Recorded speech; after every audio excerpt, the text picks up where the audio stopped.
Guys, today we're going to be doing an FMS if you do not have the equipment at home.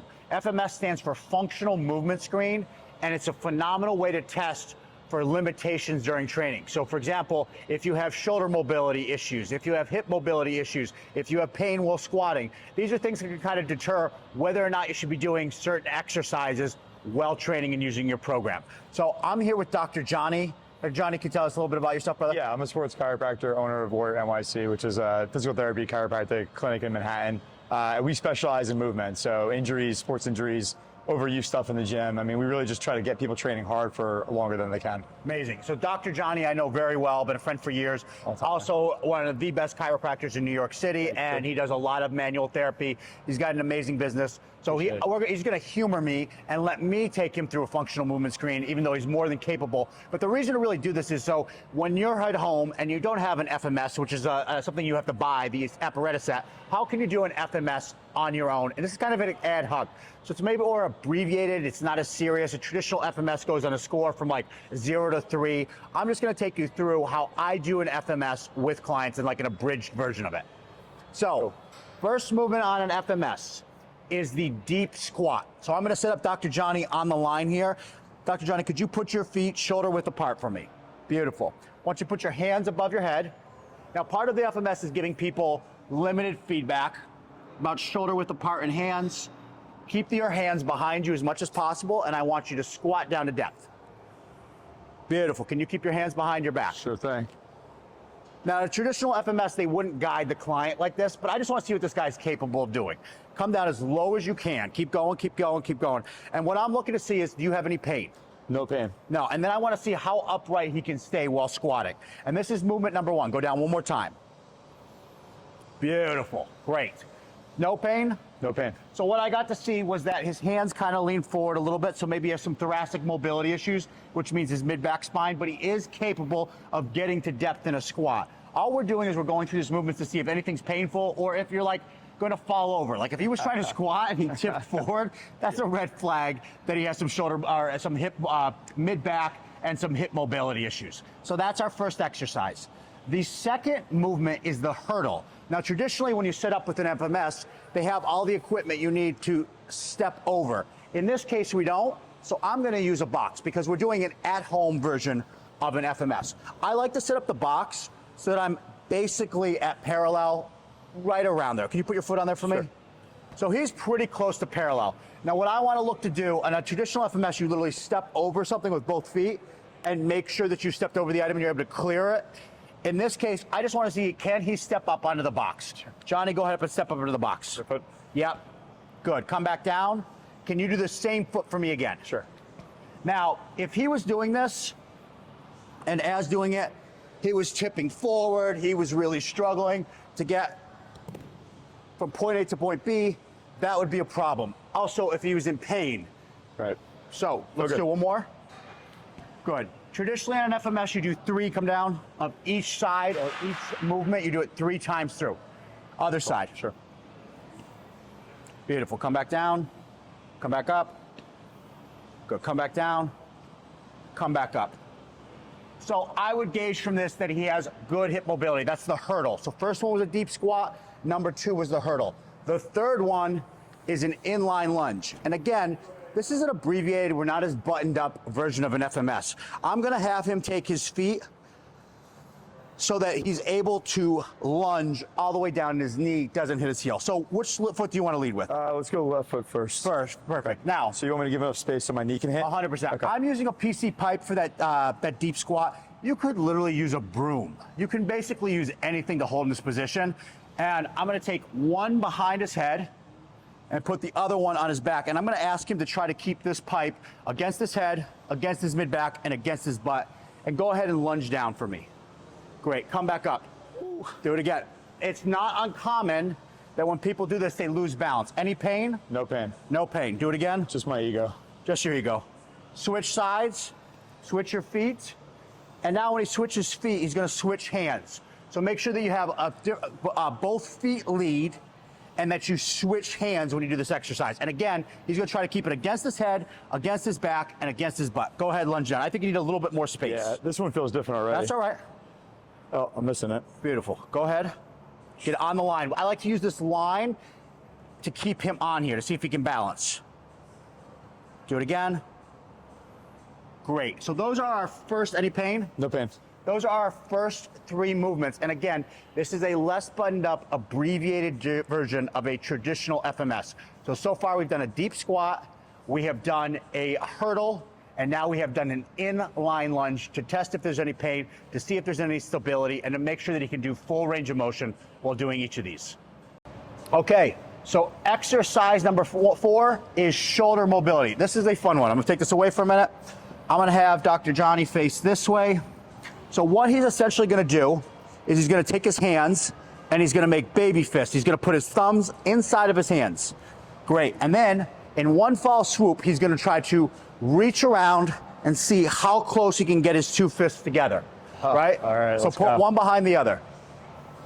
Okay, here's the deal. If he is more than 2 of his fists apart from each other, it means he's probably not cleared to do flat pressing. If he's more than 1 fist away from each other, like this, then he might not be able to do overhead pressing. So the further his hands apart, the more severe it is. This is not always the case. Some people are very jacked and they have more musculature, or they're just overweight, so they might not be able to get as close to each other. But in many cases, if your hands are more than 2 lengths apart from each other, 2 fists in length, you should not flat press. And if they're more than 1 apart, you should not overpress. The more apart they are, the more severe your lack of shoulder mobility is. Try the other side for me. Sure.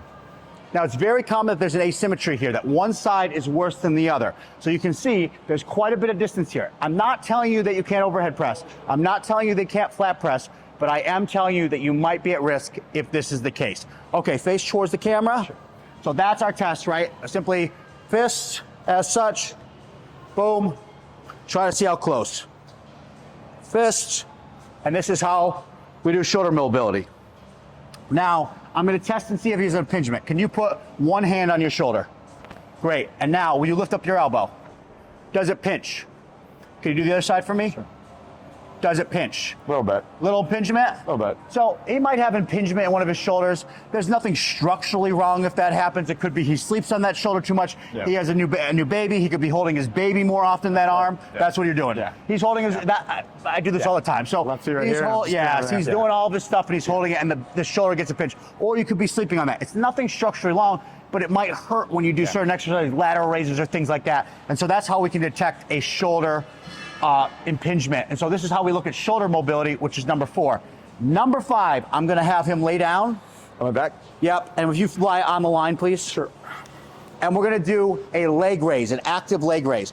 This, I think, is incredibly good. It's a way of gauging hip mobility. So if you think about how far I could push my hips back when I'm doing things like hinging, deadlifting, things like that, this is how we're checking what Dr. Johnny's hip mobility is. This is number 5 on our FMS, and this is active leg raise. So I want his legs to stay as straight as possible, both of them. I want his head back on the floor.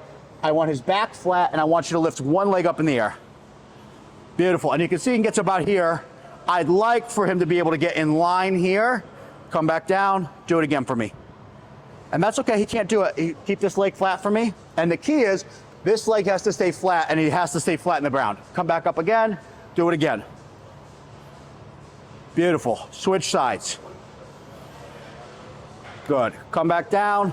Straight leg. How much of it can I blame on my pants being too tight and my legs being too jacked? He's too jacked. That's his problem. Very good here. Good. Beautiful. Come up for me for 1 second, will you? Sure. I'm going to show you mine, okay? Show off. Palms. Right?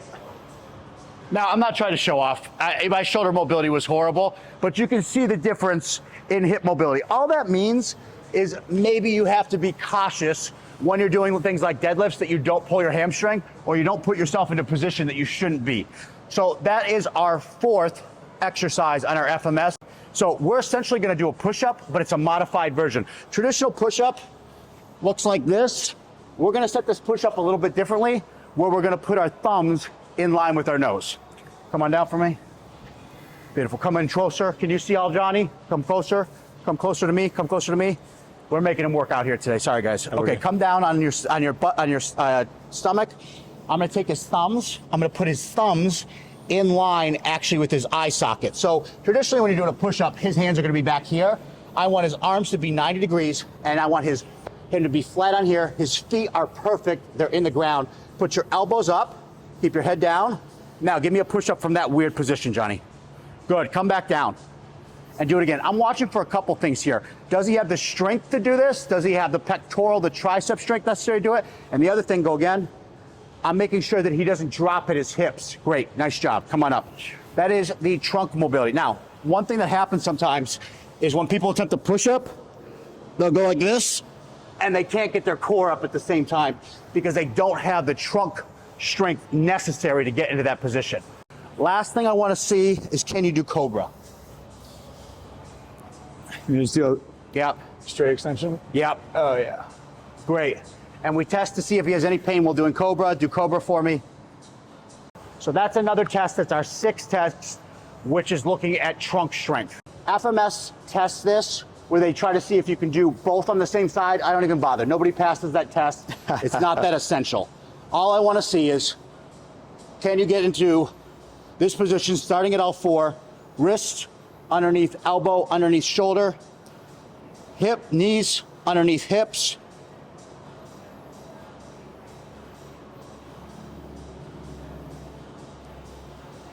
Can I do that without wiggle wobbling or falling over? And even do I have the ability to do it? So we'll test Dr. Johnny. He's gonna have no problem doing this.